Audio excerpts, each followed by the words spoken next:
స్కూల్స్లో టీచర్గా చేసి 2016లో రిటైర్ అయ్యాను. నేను అంతకుముందు నుంచే అంటే నేను 10th క్లాస్లో ఉంటున్నప్పుడే 1972లో నేను రక్షింపబడ్డాను. తర్వాత నేను ఆ విధంగా దేవునితో ఉండటానికి దేవుడు నాకు చూపించాడు. ప్రస్తుతానికి నేను బైబిల్ టీచింగ్లో ఉంటున్నాను. హెల్దీ బైబిల్ టీచింగ్ అనేటువంటి ఒక యూట్యూబ్ ఛానల్ నేను స్టార్ట్ చేశాను. ఆ విధంగా ఎక్కువగా నేను జూమ్లో నేను పాస్టర్స్కి ట్రైనింగ్ ఇస్తూ ఉంటాను. వాళ్ళకి చర్చ్, వాట్ ఈస్ చర్చ్ అనేటువంటి అంశం గురించి నేను ఎక్కువగా టీచ్ చేస్తూ ఉంటాను. అంటే మా ఉన్నటువంటి కరికులంలో దాన్ని టీచ్ చేస్తూ ఉంటాను.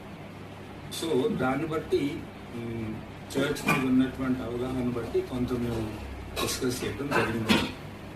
కాబట్టి నేను ఎక్కువగా చెప్పేది ఏంటంటే, ఒక సంఘము ప్రారంభించాలి అని అంటే వేరే సంఘంలో ఉన్నటువంటి వాళ్ళని మన దగ్గరికి ఆహ్వానించవద్దు. మనము సువార్త చెప్పటం ద్వారా ప్రభువుని వాళ్ళు అంగీకరించినప్పుడు వాళ్ళని సంఘముగా నువ్వు ఏర్పాటు చేసి ఆ సంఘాన్ని నువ్వు లీడ్ చేయవలసినటువంటి ఉంటుందన్నమాట. నేను సోల్మన్తో డిస్కస్ చేసింది అదే. అయితే ఎవరిని ఎక్కడి నుంచి మనము పిలవటం లేదు అని చెప్పాడు. Very good. కాబట్టి సిటీలో కాబట్టి ఇక్కడ దగ్గరలో ఒక సంఘం ఉంది. తర్వాత అన్నకు తెలిసిన సోల్మన్ అన్న అందరికీ తెలుసు కాబట్టి వచ్చేద్దాం ఇక్కడికి అని వచ్చేస్తే మీకు సువార్త చెప్పటము అనేటువంటిది తగ్గిపోతుంది. సంఘము సువార్త సంఘముగా ఉండాలి. సువార్త చెప్పనిది సంఘం ఏర్పాటు చేయలేదు. కాబట్టి సువార్త చెప్పబడాలి.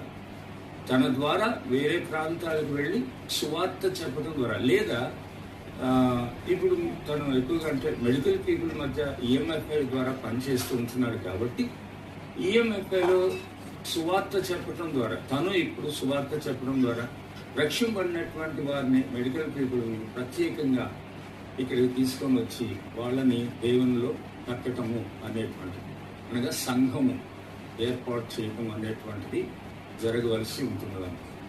అయితే సంఘంలో ఉంటున్నటువంటి వాళ్ళు ఎవరు అంటే అన్బిలీవర్స్ ఉండరు. సంఘంలో బిబిలికల్గా మాట్లాడుతున్నప్పుడు అన్బిలీవర్స్ ఉండకూడదు. బిలీవర్సే సంఘం అని పిలువబడతారు. కాబట్టి ఇక్కడ బిలీవర్సే ఉండాలి అనేటువంటిది మొదటి నుంచి సంఘ కాపరి యొక్క దృక్పథమై ఉండాలి. ఎవరో ఒకరిని తీసుకొని వచ్చి వాళ్ళకి సంఘంలో సువార్త చెప్తానంటే సంఘంలో సువార్త చెప్పకూడదు. సంఘం బయట సువార్త చెప్పాలి. అక్కడ రక్షింపబడినటువంటి వారిని బాప్తిస్మం ద్వారా సంఘంలోనికి నీవు తీసుకొని రావాల్సి ఉంటుంది.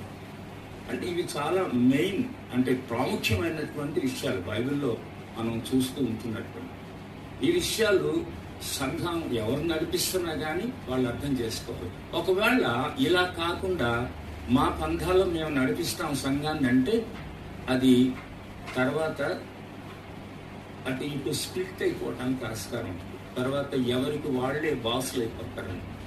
అలా వద్దు అనేటువంటిది నేను ఇస్తున్నటువంటి సజెషన్.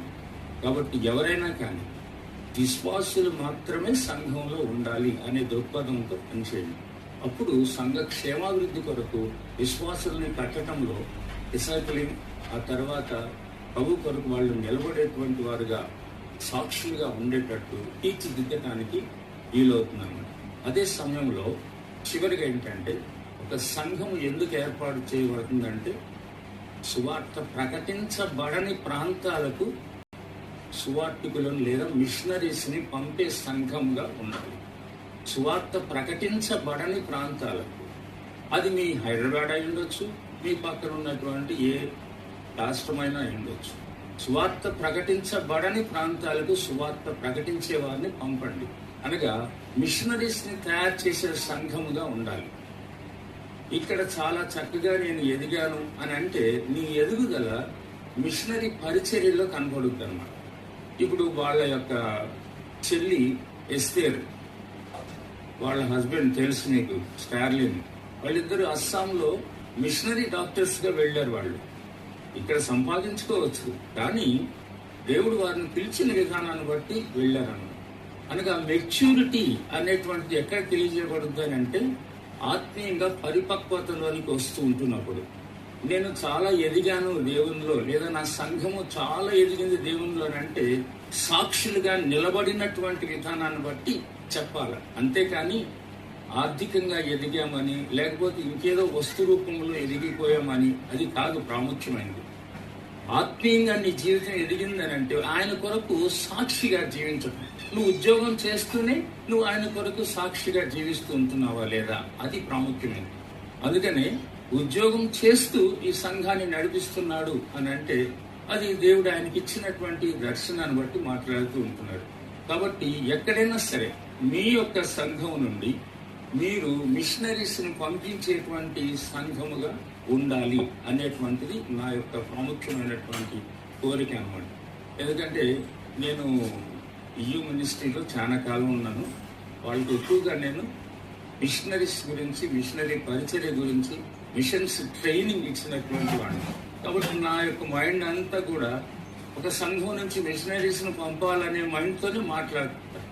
మీరు ఒకవేళ నన్ను ఎక్కడైనా కానీ వాక్యం చెప్పండి అంటే మిషన్ మైండ్తోనే మిషనరీస్ని తయారు చేసే సంఘంగా ఉండాలని మాట్లాడుతున్నాను. ఎందుకంటే దేవుడు నాకు ఇచ్చినటువంటి భారం అన్నమాట.